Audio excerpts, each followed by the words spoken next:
Hello everyone, welcome back to my channel. Today let's go over a premium medium database question that I just solved on my own.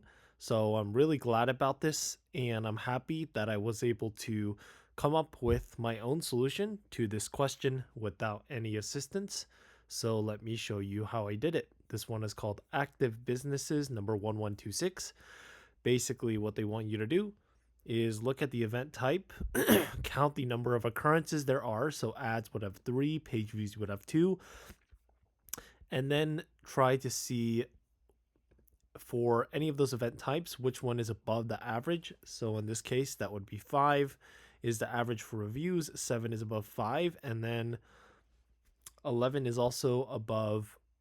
So 11 is also above 5. So then you would see that 1 and 2 basically have more than 1 occurrences. So the average of event type for reviews is 5, for ads is 8. So basically, because 11 is above 8, this one counts. So we really care about the frequency of the business ID, even though we're looking at the event type of occurrences. So I think it's easier to illustrate this with an example. So for example, 2 would only be above the average for this one because page views has an average of 7.5. 12 is bigger than 7.5, but that only occurs once. We want to make sure they occur strictly greater than the average and more than one event type. So first, let's go ahead and get the event types and their averages. So let's call this average. So for I, refresh the page. Hopefully they can fix this return.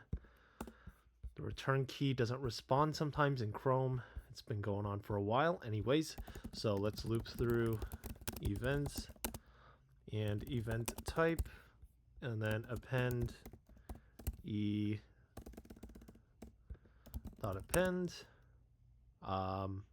So events occurrences of I. Okay, so let's go ahead and loop through average and let's print A, an average of A. Cool. So now we have to go ahead and find the total. So that's just going to be, well, let's actually calculate the average, which is just going to be the sum divided by the length, which is the mean. So let's print A and total. Oops.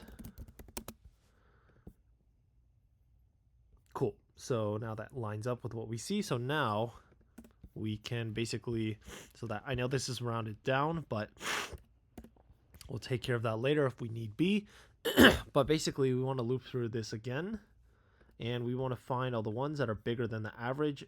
Basically they have to match up with the same event type and be bigger than the total average. So for reviews, bigger than 5, any review with occurrence bigger than 5, any ads with a occurrence that is bigger than 8, and then for page views, any occurrence that's bigger than 7.5.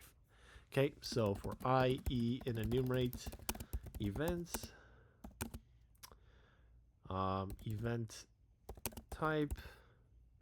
So if E is equal to A, then we can say if also events of occurrences of I is bigger than the total, because total is measured for this particular event type, then in that case we can go ahead and print the business ID, right? Events business ID of I. Okay, so you can see that 1 appears twice, 2 appears once. 1 is the only one that's counted because it appears more than once. So let's go ahead and create a default dict of type integer and say count of events business ID of I plus equals to 1, and then here we can just print count. So again, it's going to be at least a frequency bigger than 1. So for C and count, if count of C is bigger than 1, then we can say we want to go ahead and append that to the answer, right? That particular business ID. So then we can create a data frame set the business ID equal to the answer, and then return that. Okay, so let's run this. Okay, submit it. And there you go, passes all test cases. So again, I'm really glad that I was able to come up with my own solution to this question without any help and solve it on my own. So even though the runtime isn't great, again, this channel represents my own work. And so I'm just proud that I was able to solve this question entirely on my own without any external assistance. So, yep, that's it for this video. Thank you for watching and stay tuned for more.